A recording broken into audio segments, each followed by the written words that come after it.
Hello दोस्तों, Daleep Hindi shorthand classes में आपका हार्दिक स्वागत है। दोस्तों, आज की डिक्टेशन पहले 80 शब्द पर मिनट की गति से बोली जाएगी और फिर इसी डिक्टेशन को 100 शब्द प्रति मिनट की गति से बोला जाएगा। डिक्टेशन स्टार्ट करते हैं 5 सेकंड बाद। अध्यक्ष महोदय, 10वीं पंचवर्षीय योजना पर विचार करते समय सदन के दोनों पक्षों के सदस्यों ने जो महत्वपूर्ण प्रश्न उठाए हैं उन पर विचार किया जाना बहुत आवश्यक है। अध्यक्ष महोदय, 9वीं पंचवर्षीय योजना का अब अंतिम वर्ष चल रहा है और इस योजना के अंदर जो चीज़ें कही गई हैं, ऐसा लगता है कि उसके अंदर परिवर्तन करना कठिन है, बदला भी नहीं जा सकता। अध्यक्ष महोदय, कुछ चीज़ें की जा सकती हैं, इसके अंदर आज भी कुल कितना खर्च है यह तय नहीं किया गया, केवल कटौती ही निश्चित की गई है।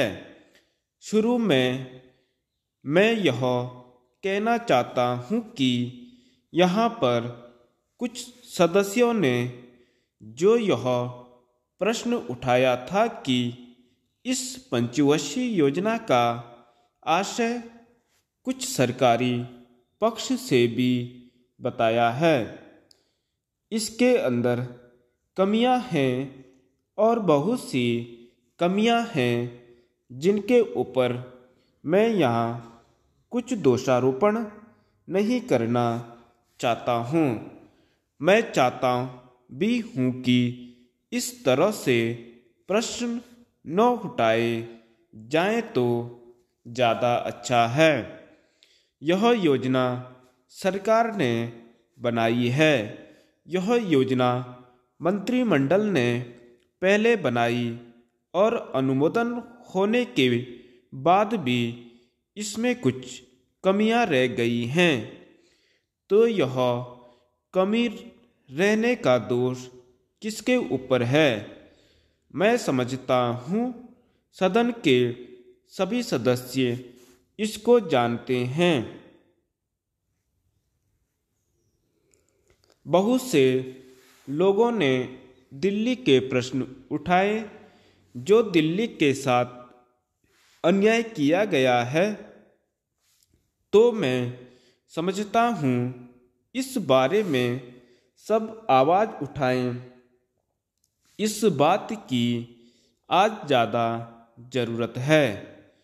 मैं यह कहना चाहता हूँ भारत सरकार से या जिन्होंने ये सारी योजनाएं बनाई, उन्होंने वास्तव में यहाँ के साथ बड़ा बुरा किया, यहाँ के साथ अन्याय किया, क्योंकि उन्होंने इस पंचवर्षीय योजना को बनाते समय ध्यान नहीं दिया कि क्या योजना बना रहे हैं, गलत बना रहे हैं या सही बना रहे हैं, इनसे क्या लाभ हानि होगा, इन सब बातों पर उन्होंने विचार नहीं किया।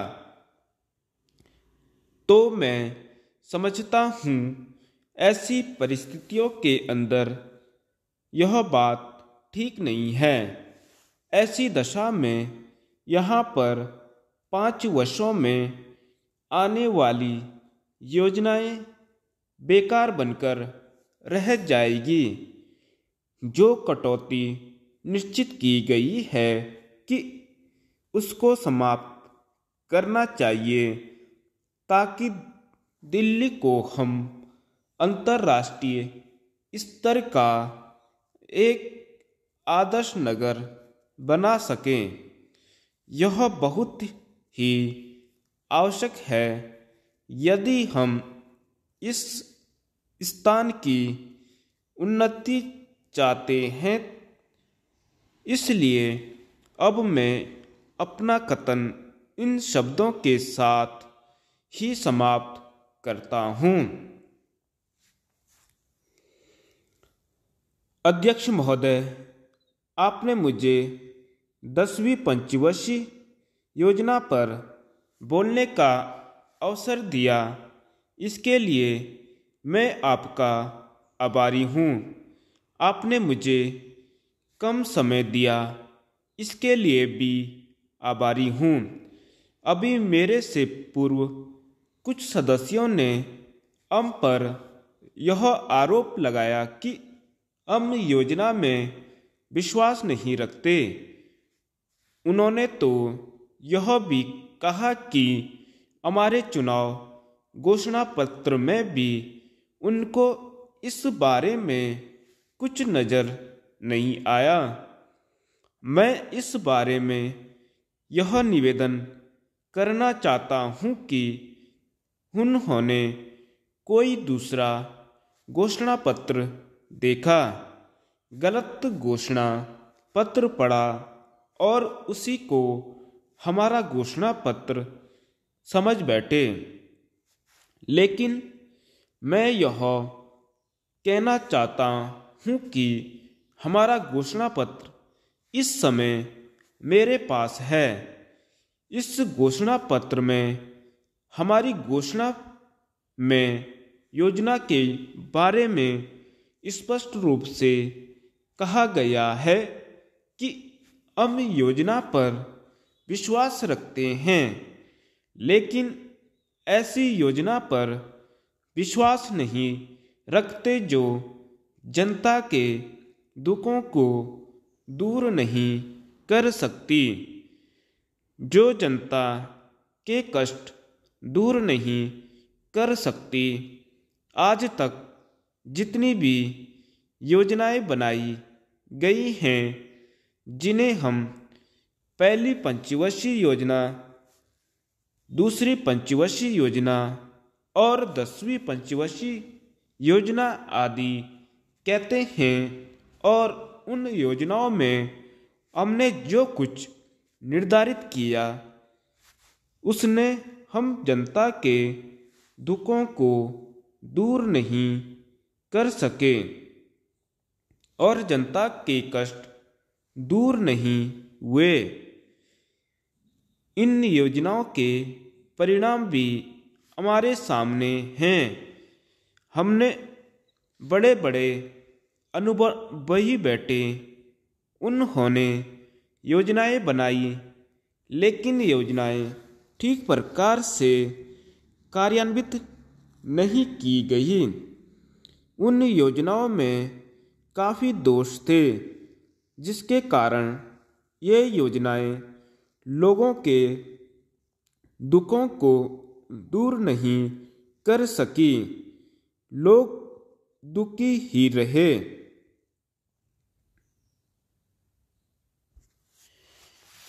मैं यहाँ पर यह कहना चाहता हूँ कि जो हमारी योजना थी उसका परिणाम क्या निकला। उसका परिणाम यही निकला कि हमें रुपये का मूल्य कम करना पड़ा। जो योजना होती है वह राष्ट्र धन को ऊंचा करने के लिए बनाई जाती है, लेकिन हमारे सामने आंकड़े हैं, इसका परिणाम हमारे सामने हैं। हमने अब तक 9 पंचवर्षीय योजनाएं कार्यान्वित की हैं, लेकिन हमारी प्रति व्यक्ति आय में और जीवन स्तर में अपेक्षित वृद्धि नहीं हुई है। यह दुख की बात है। मैं यह कहना चाहता हूँ कि हमारी योजना पर विश्वास नहीं है, जो जनता के दुखों को दूर न कर सके। हम ऐसी योजनाओं पर विश्वास करते हैं जो उनकी आयु बढ़ा सकें, उनका आर्थिक विकास कर सकें, उन्हें उन्नत कर सकें।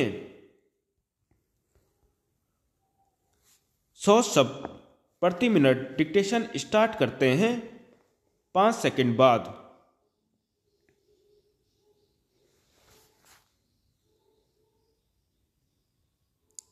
अध्यक्ष महोदय, 10वीं पंचवर्षीय योजना पर विचार करते समय सदन के दोनों पक्षों के सदस्यों ने जो महत्वपूर्ण प्रश्न उठाए हैं, उन पर विचार किया जाना बहुत आवश्यक है। अध्यक्ष महोदय, 9वीं पंचवर्षीय योजना का अब अंतिम वर्ष चल रहा है और इस योजना के अंदर जो चीज़ें कही गई हैं, ऐसा लगता है कि उसके अंदर परिवर्तन करना कठिन है, बदला भी नहीं जा सकता। अध्यक्ष महोदय, कुछ चीज़ें की जा सकती हैं, इसके अंदर आज भी कुल कितना खर्च है यह तय नहीं किया गया, केवल कटौती ही निश्चित की गई है। शुरू में मैं यह कहना चाहता हूँ कि यहाँ पर कुछ सदस्यों ने जो यह प्रश्न उठाया था कि इस पंचवर्षीय योजना का आशय कुछ सरकारी पक्ष से भी बताया है, इसके अंदर कमियां हैं और बहुत सी कमियां हैं जिनके ऊपर मैं यहाँ कुछ दोषारोपण नहीं करना चाहता हूँ। मैं चाहता भी हूँ कि इस तरह से प्रश्न न उठाए जाएं तो ज़्यादा अच्छा है। यह योजना सरकार ने बनाई है, यह योजना मंत्रिमंडल ने पहले बनाई और अनुमोदन होने के बाद भी इसमें कुछ कमियां रह गई हैं, तो यह कमी रहने का दोष किसके ऊपर है? मैं यह समझता हूँ सदन के सभी सदस्य इसको जानते हैं। बहुत से लोगों ने दिल्ली के प्रश्न उठाए, जो दिल्ली के साथ अन्याय किया गया है, तो मैं समझता हूँ इस बारे में सब आवाज़ उठाएं। इस बात की आज ज़्यादा ज़रूरत है। मैं यह कहना चाहता हूँ भारत सरकार से या जिन्होंने ये सारी योजनाएं बनाई, उन्होंने वास्तव में यहाँ के साथ बड़ा बुरा किया, यहाँ के साथ अन्याय किया, क्योंकि उन्होंने इस पंचवर्षीय योजना को बनाते समय ध्यान नहीं दिया कि क्या योजना बना रहे हैं, गलत बना रहे हैं या सही बना रहे हैं, इनसे क्या लाभ हानि होगा, इन सब बातों पर उन्होंने विचार नहीं किया। तो मैं समझता हूँ ऐसी परिस्थितियों के अंदर यह बात ठीक नहीं है। ऐसी दशा में यहाँ पर 5 वर्षों में आने वाली योजनाएं बेकार बनकर रह जाएगी। जो कटौती निश्चित की गई है कि उसको समाप्त करना चाहिए, ताकि दिल्ली को हम अंतर्राष्ट्रीय स्तर का एक आदर्श नगर बना सकें। यह बहुत ही आवश्यक है यदि हम इस स्थान की उन्नति चाहते हैं। इसलिए मैं अपना कथन इन शब्दों के साथ ही समाप्त करता हूँ। अध्यक्ष महोदय, आपने मुझे 10वीं पंचवर्षीय योजना पर बोलने का अवसर दिया, इसके लिए मैं आपका आभारी हूँ। आपने मुझे कम समय दिया, इसके लिए भी आभारी हूँ। अभी मेरे से पूर्व कुछ सदस्यों ने हम पर यह आरोप लगाया कि हम योजना में विश्वास नहीं रखते। उन्होंने तो यह भी कहा कि हमारे चुनाव घोषणा पत्र में भी उनको इस बारे में कुछ नज़र नहीं आया। मैं इस बारे में यह निवेदन करना चाहता हूँ कि उन्होंने कोई दूसरा घोषणा पत्र देखा, गलत घोषणा पत्र पढ़ा और उसी को हमारा घोषणा पत्र समझ बैठे। लेकिन मैं यह कहना चाहता हूँ कि हमारा घोषणा पत्र इस समय मेरे पास है। इस घोषणा पत्र में हमारी घोषणा में योजना के बारे में स्पष्ट रूप से कहा गया है कि हम योजना पर विश्वास रखते हैं, लेकिन ऐसी योजना पर विश्वास नहीं रखते जो जनता के दुखों को दूर नहीं कर सकती, जो जनता के कष्ट दूर नहीं कर सकती। आज तक जितनी भी योजनाएं बनाई गई हैं, जिन्हें हम पहली पंचवर्षीय योजना, दूसरी पंचवर्षीय योजना और 10वीं पंचवर्षीय योजना आदि कहते हैं, और उन योजनाओं में हमने जो कुछ निर्धारित किया उनसे हम जनता के दुखों को दूर नहीं कर सके और जनता के कष्ट दूर नहीं हुए। इन योजनाओं के परिणाम भी हमारे सामने हैं। बड़े बड़े अनुभवी बैठे, उन्होंने योजनाएं बनाई, लेकिन योजनाएं ठीक प्रकार से कार्यान्वित नहीं की गई। उन योजनाओं में काफ़ी दोष थे, जिसके कारण ये योजनाएं लोगों के दुखों को दूर नहीं कर सकी। लोग दुखी ही रहे। मैं यहाँ पर यह कहना चाहता हूँ कि जो हमारी योजना थी उसका परिणाम क्या निकला। उसका परिणाम यही निकला कि हमें रुपए का मूल्य कम करना पड़ा। जो योजना होती है वह राष्ट्रधन को ऊंचा करने के लिए बनाई जाती है, लेकिन हमारे सामने आंकड़े हैं, इसका परिणाम हमारे सामने है। हमने अब तक 9 पंचवर्षीय योजनाएं कार्यान्वित की हैं, लेकिन हमारी प्रति व्यक्ति आय में और जीवन स्तर में अपेक्षित वृद्धि नहीं हुई है। यह दुख की बात है।